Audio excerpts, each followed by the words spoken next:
Let's give it up one more time for Van Ingram. I really agree with that brilliant comment that was said. I was like, that's not luck. Van, you got to take some of that credit. And he'd probably yank me off the stage for saying that. Anyone that knows Van knows that's true. I was on a call recently and they said, it was another state. And they said, we have a Van Ingram. And I thought to myself, no, you don't. No, you don't. We have a Van Ingram, and everything he touches comes from the best place, and he sees this huge holistic picture of how recovery can work. So Van, we are so grateful to you and all of our partners, and no other state has a Van Ingram, but God, I'm glad you're in Kentucky. So you heard Van touch a little bit on policy and legislative efforts that came about this session. So I want to turn your attention to results for business. The Kentucky Chamber has our Kentucky Comeback campaign. So while we have the program efforts that we have with recruiting 18,000 fair chance jobs, we also go to bat legislatively to make sure that Kentucky is set up for good laws for businesses and for recovery. It's a huge part of what we do. And this year, we gave out Kentucky Comeback Awards to legislators who went in on recovery and criminal justice reform in the legislature this year.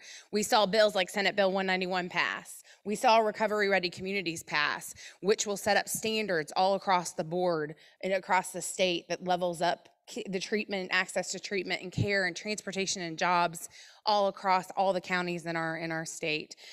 We saw the employability certificates get passed that will help individuals coming out of incarceration get set up for jobs and access to an ID. Those were just a few of the issues that we went to bat on. So a note to say, look up those Kentucky Comeback legislatures and give them a high five next time you see them, because the next legislative session is coming down the pipe and we're here to fight for those good laws. So if you're a chamber member, let us know any laws that we need to go to bat for to make recovery possible and to make second chance and returning out of incarceration possible. Okay, I'm excited to introduce our next speaker. When he submitted this topic on leadership and substance use disorder, I said, I cannot wait to hear this. So Jason Roop, is it Roop? Roop, I said it. I was trying there. Jason currently serves as the director of technology training as the Technology Training Center at Campbellsville University and serves as senior pastor of Asbury UMC. He's also a doctoral student earning a PhD in management and leadership. The topic of his session is a qualitative study on how people with substance use disorder have leadership traits. Jason battled substance use disorder for 17 years, finding recovery in 2017. Congratulations, Jason. Since then, he's been married, found gainful employment, earned his master's in theology, became a pastor, and now has just 1 year left before he defends his dissertation and hopefully earns that PhD. Please welcome Jason, who's going to speak to us today on how people with substance use disorder have leadership traits. Welcome to the stage, Jason.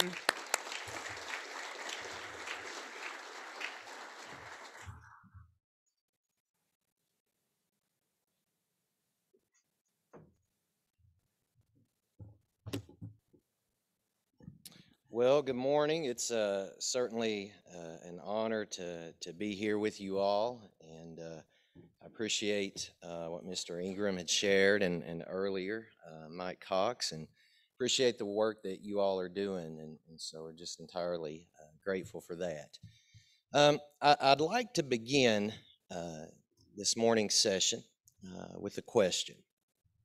The question is this: what if I told you that the next leader of your organization is currently in addiction? Or what if that person that's going to lead your department or your division or your company to never before seen heights, they're not sitting in a classroom today, they're sitting in a treatment facility? Now, this idea, it may seem far-fetched, but it's not. And over the next 25 to 30 minutes, I want to share something with you that may just change how you see addiction. And I want to share with you my research topic over the past 2 years, which explores the leadership traits of people with substance use disorder. You heard that right, the leadership traits of people with substance use disorder. And so my study, the purpose of the study is that there's a lot of studies out there on leadership. There are a lot of studies out there on the qualities and traits and characteristics of addiction, right? But there's not many studies on how people in addiction can become great leaders. And so what I first want to do, and as I laid out this study, we're going to first look at leadership, right? And so we're going to approach this, we're going to look through the lens of effective leadership, define it, what it is, what it looks like. And there's a lot of theories out there, right? And some of you know and are well-versed in leadership theory. You've got authoritative leadership, you've got servant leadership, situational leadership, trait-based leadership, and it ranges on and on and on. And there's a lot of truths to all of these leadership theories. But I believe that it can be distilled down into this. Leadership is influence. It's about impact. And leadership is relational, right? It's a process between two or more people. Leadership doesn't occur in a vacuum. And so, first purpose of this study is to determine if there's a correlation between the traits of leadership and the traits of those who battle substance use disorder. Second purpose of my study is to move the needle on how we see addiction. I want to paint addiction as being more than just a character deficit, right? I think a lot of times we focus on how do we make bad people good. I think we're missing the point. I think that we can see not only the potential value of somebody who's in addiction, but to also observe, to recognize the present value that they have. And so, the third purpose of this study. I believe businesses are needing authentic leaders. Command and control leadership, the authoritative leadership, used to be what this country ran on, basically. You go back to World War II and then with the development of the industrial machine. But something changed in the late 90s, and it was the introduction of the internet and cell phones, right? It changed our world, and now leadership is entirely relational. And so I think that people are looking for authentic leaders. And in our era and in our time, there's been so much broken trust and so many moral failures that people are looking to leaders who will be honest, who have integrity, and also who are going to be vulnerable with their weaknesses, to show people their weaknesses. There's a power in that. And so businesses can benefit from this research as well. And finally, I just want to say this. The goal of research is not to prove anything. The goal of research is to either support or reject a hypothesis or a prediction. And the prediction of this study is that people in addiction, not just in recovery, it's a continuum, that people in addiction possess the qualities to become effective leaders in business and society. Which leads us to our research question. Our research question is, do people in addiction have characteristics that can make them great leaders? And so again, in order to answer this question, we've got to first look at leadership, define effective leadership. And then we've got to look at the qualities of addiction, define what that looks like, paint the picture for what that looks like, and then see if there's a correlation between the two. And that will be the theoretical framework for this study. We're going to look at leadership first, and we're going to look at leadership through the lens of two different leadership theories. The first is transformational leadership. This is a theory that was founded by James Burns in 1978. This is defined as a process where leaders inspire and motivate others around them to achieve more than their perceived capabilities. It's calling people to rise up. And there's 4 dimensions of transformational leadership. 4 dimensions or 4 attributes or 4 characteristics which define people who are transformative leaders. And so the first is individualized consideration. And this is when transformative leaders focus on interpersonal relationships. They focus on the one-on-one. They get down in the trenches, so to speak, with the people that surround them. And they promote trust. They promote growth through individualized consideration. The second dimension is modeling. And so this is modeling kind of is not so much about a leader telling other people what to do. It's about them rolling up their sleeves and getting to work with them. They model the behavior they want others to follow. They embody the ethics and the standards and the code of conduct that the organization adheres to, and they live it. Their walk matches their talk. And the third dimension, of course, is empowering. And so transformative leaders give their followers the tools to become successful. They inspire followers to exceed normal expectations, and they provide followers with purpose and meaning. Finally, the fourth dimension of transformational leadership is motivating followers, right? And so transformative leaders motivate their followers through challenging assumptions, through taking risk, and through soliciting feedback and input from their followers into the process, into the development of whatever the vision or mission is. And so that's the first frame, right? The first lens. We're trying to determine what are good leaders. And so our first lens is to look through the lens of transformative leadership, which is marked by those 4 dimensions. The next lens we'll look through is authentic leadership. It also has 4 dimensions. It's a theory that was founded by Bill George in 2003.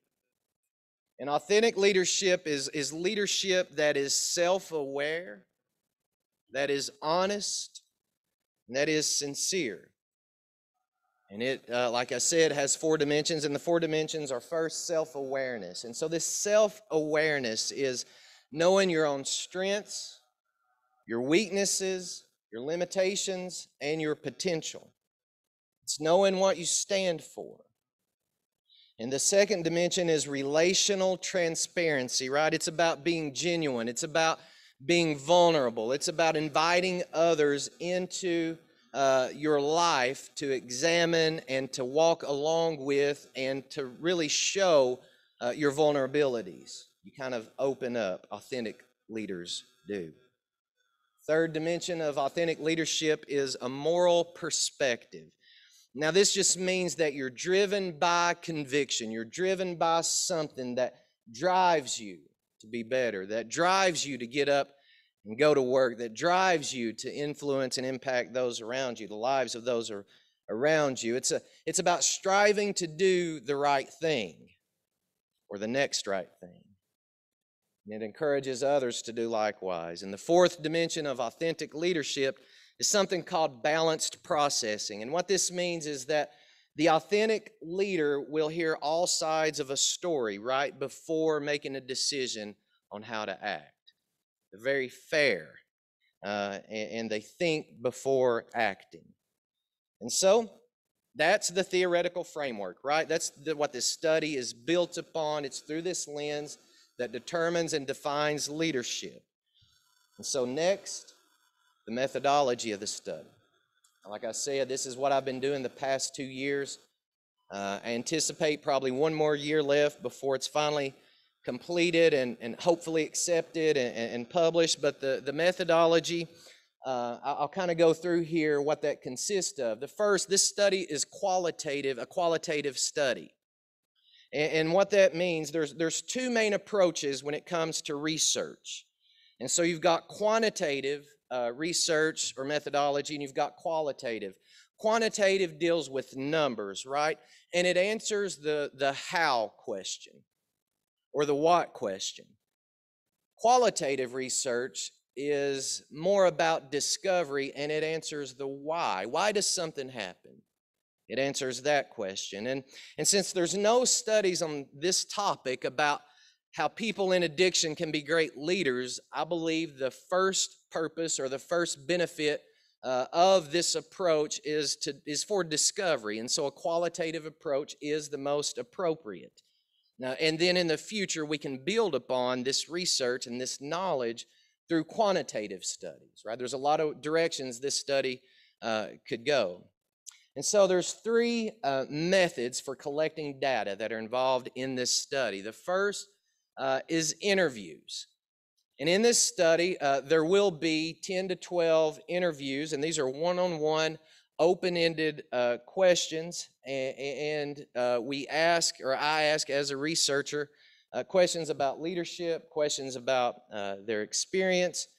At this point in the research, there have been 6 interviews completed, with more to come. The second method is a focus group, and this will be carried out at a Kentucky treatment center. It's going to consist of 6 to 8 clients or residents in a residential treatment center that are have at least been there 6 months and have shown some type of leadership potential. So I'm going to carry out a focus group. We're going to ask pretty much a lot of the same questions that I did with the one-on-one interviews, open it up for a detailed discussion, and then take notes. And finally, the third method is observation. So out of those that I interview, probably 2 to 3 I'm going to observe in their normal work day, a participant observant. And so I'll take field notes, right, of what I notice in their leadership style, about how they engage and influence others.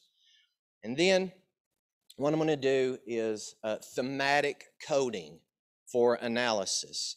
And so the interviews will be transcribed, right? And keywords and phrases are or will be identified. And those categories will then be developed for personality traits, character traits, and experiences, right? And then finally, those categories will be grouped into themes, which will give us a framework for analysis. And so the participants in this study, these are individuals who have a history with addiction and also a current role or serve in a current role in leadership. Now this includes currently CEOs, pastors, authors. In fact, a 3-time New York Times best-selling author has participated. It includes business executives.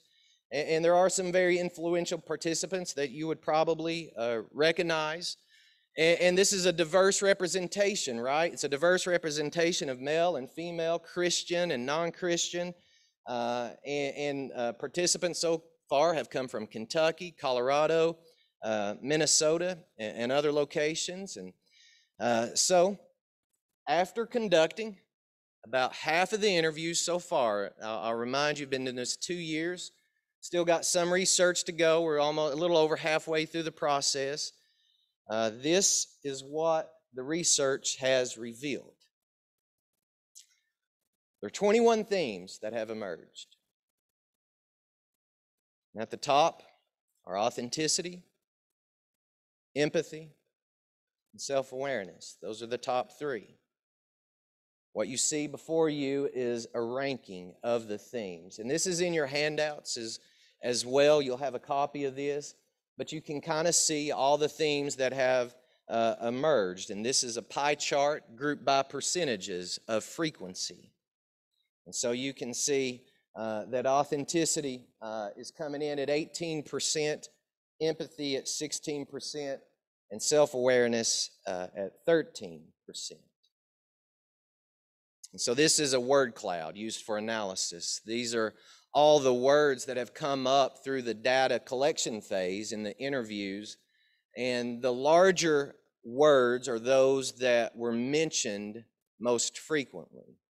So it kind of helps us to navigate or circle around all the themes and all the words which have emerged thus far.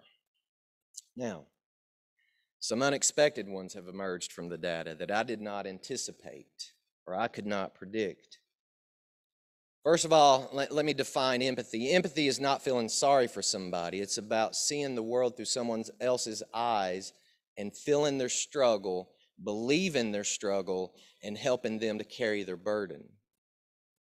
Another theme which emerged, which kind of caught me by surprise, is manipulation or persuasion. This may not catch you by surprise, but it emerged from the data. And as described by one participant, he said this,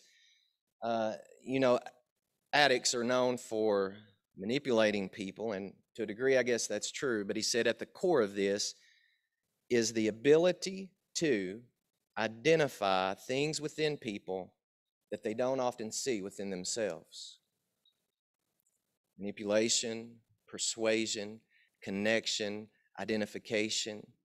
Another theme which has emerged, which was a bit surprising, is creativity, right? And so this is about finding solutions when there seems to be no way. This is about creating something from nothing. And one participant shared this: if there's not a traditional way of doing something that's practical or pragmatic, we're going to find a way to do it. We're used to thinking that way. Finally, probably one of the most powerful and profound themes which have emerged is something called post-traumatic growth.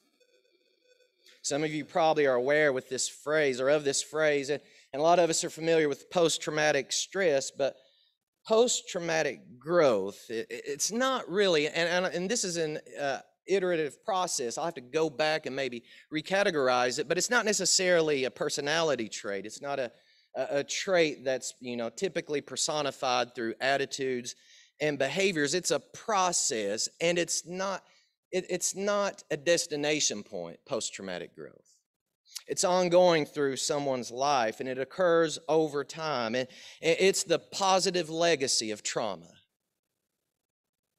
And I do believe that addiction can be very traumatic. And post-traumatic growth, it entails how traumatic events in life help to strengthen one's perceptions of themselves, the perceptions of others, and the meaning of events. And it includes an increased appreciation of life. It's about more meaningful relationships. It's about changed priorities. And it's about a richer spiritual life. This is a concept map, and this kind of frames the entire study, not just leadership, and I'll quickly describe it. If you start at the top right corner, you can see transformative leadership and those 4 dimensions. That flows down or informs our idea or concept of leadership. And then from the bottom, you see authentic leadership in those 4 dimensions, and they go into, again, or inform our understanding of leadership. At the far left, in the middle, you will see, far left middle, addiction. And in the middle of the diagram, the chart, are those qualities which are shared by both great leaders and those in recovery. And so you can work your way from the top to the bottom. Again, this will likely change as more data is collected and analyzed, but it's clear from the data that authenticity, self-awareness, and empathy are trademarks of authentic leadership. Also, persuasion, resilience, self-leadership or leading by example, and intentionality map on to transformative leadership. And I want to pull out a couple quotes here that I found interesting. Participant 3 said this: "Our normal has been flipped upside down recently. But for the person that has come through addiction, their world has always been flipped upside down. They're used to this, and they know how to thrive in those environments." That maps onto resilience. Next quote. There's a lot of my favorites. This is one of them. The participant said this: "It's like a superhero that goes from the dark side to the good side. They never lost or didn't lose their superpowers. They just stopped using them for crappy reasons." That's post-traumatic growth. And the third I thought was very important. From a CEO, you guys would recognize one of the largest treatment centers in the world, or networks, and I'm not going to reveal that or mention that, but it's based in the Midwest somewhere. The CEO said this, the participant said this: "People in recovery have to be self-aware and accountable. I see that as a blessing because it makes us better people. So if you tell me that I could have a whole staff of people who are focused on getting better, a better version of themselves on a daily basis, I'm going to ask you how I can find more." Self-awareness is the theme that maps onto. And in your handouts that you have in front of you, there are several other quotes, 3 pages worth, and they're grouped by the themes, and there's some fascinating quotes in there. I encourage you to read through those and share those because it's pretty powerful. And so what are the implications of this study, or what does this mean? Well, I think first it changes how we see addiction. There are hidden treasures in addiction. We've just got to look for them. I think we're kind of geared towards looking only at recovery and the positives of recovery, and bypassing all the potential, not only potential, the qualities and value of the person who's caught in the middle of addiction. And so it'll change how we see addiction. Second, it broadens the hiring pool, right? And so businesses and companies should start looking to people in recovery to take on leadership positions, right? Not just certain menial tasks or things like that, but to consider somebody in recovery to step into the role of a leader within your organization. Third implication is that this highlights areas for leadership development. Within companies, within organizations, leadership development should be focused on relational leadership. And fourth and finally, it suggests that leadership training could be successfully incorporated into a model for recovery. And so in treatment, creating a leadership path or focus for those in recovery, the early stages, will help provide purpose and stability. And so, clearly, we can see that there's a correlation between the traits of people in addiction and leaders. Again, authenticity, self-awareness, empathy map onto authentic leadership theory, and persuasion and resilience and self-leadership, intentionality map on to transformative leadership. So the answer to our research question that we began with is that yes, this study supports the prediction that people with substance use disorder have leadership traits. There is one limitation to the study, though. It's researcher bias. All right? This is when the researcher brings his own experiences and interest into the study, which could influence the interpretation of the data. But that's okay as long as the researcher admits it. And so, I've got something to admit. I was in addiction 17 years. I've been arrested 18 times. I've overdosed twice. And I ended up in a homeless shelter. Which all led me to treatment in 2013, and by the grace of God, I've been sober ever since.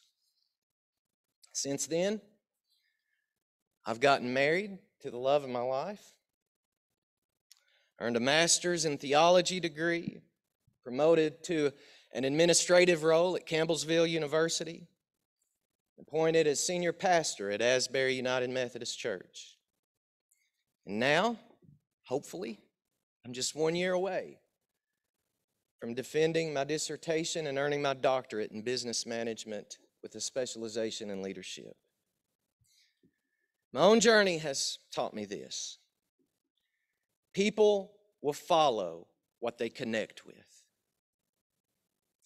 And the addict has all the right wiring. They're just connecting to the wrong things.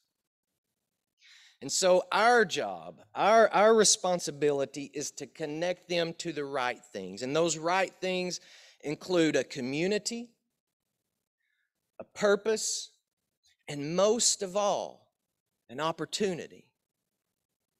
Because you're not only going to make a difference in that person's life, but you're also going to make a difference in the lives of everyone around them that will be inspired, challenged, and transformed by their leadership. Thank you all very much for your time and attention. I think we may have some room for some questions.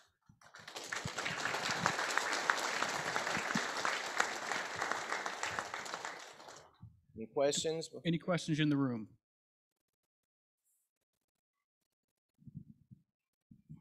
Hello, thank you for your presentation. I wanted to ask if you had gathered any experiential data from followers from these leaders about their experience. Yeah, that has come about through as secondhand data when talking with the leaders, and the followers seem to provide consistency and coherency with those attributes and those themes which have emerged. That's definitely a very good area for further exploration as well. And I anticipate once this gets accepted and published to build upon this study. And I think you highlighted a very important area to focus on how followers perceive authentic, transformative leaders and those who are in recovery. You're welcome. Any other questions?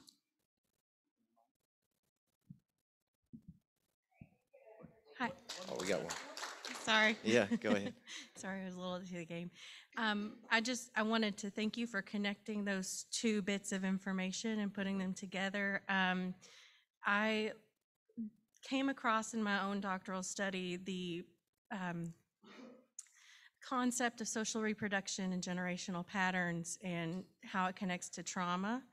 And beyond that point, have done a lot of deep diving on my own and learning about trauma. And when I saw how those words up there, the empathy, the authenticity, the self-promotion, the resiliency, like those all connect to the positive attributes that people who have gone through trauma can exhibit. Yeah. The interesting thing about that is also that people who have gone through trauma also end up having these other experiences too that come along with the escape portion of that. So I think it's important work, and I wanted to also say that I think that really this is sort of the underlying thing that we have to. It's the missing piece. Yeah. There's still a stigma around mental health care. There's not necessarily funds for the mental health care that we need, but I really think that trauma is the underlying problem, not just with addiction, but other issues that we have that are prevailing. And so thank you for shining a light on that. Thank you. Thank you for saying that. Thank you. I just wanted to say one other thing. When I was listening to your presentation, I started thinking of a book that I just recently reread by Malcolm Gladwell. And in it talks about, it's called Outliers. I apologize, that's important.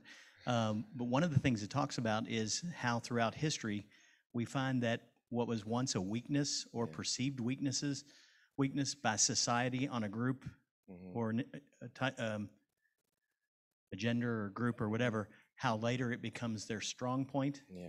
And they go to what was once their weakness makes them stronger in their field than any other. And that's what your presentation reminded me of. You're exactly right. Thank you. Thank you very much. Jason, thank you so much. Yes, sir. Thank you all.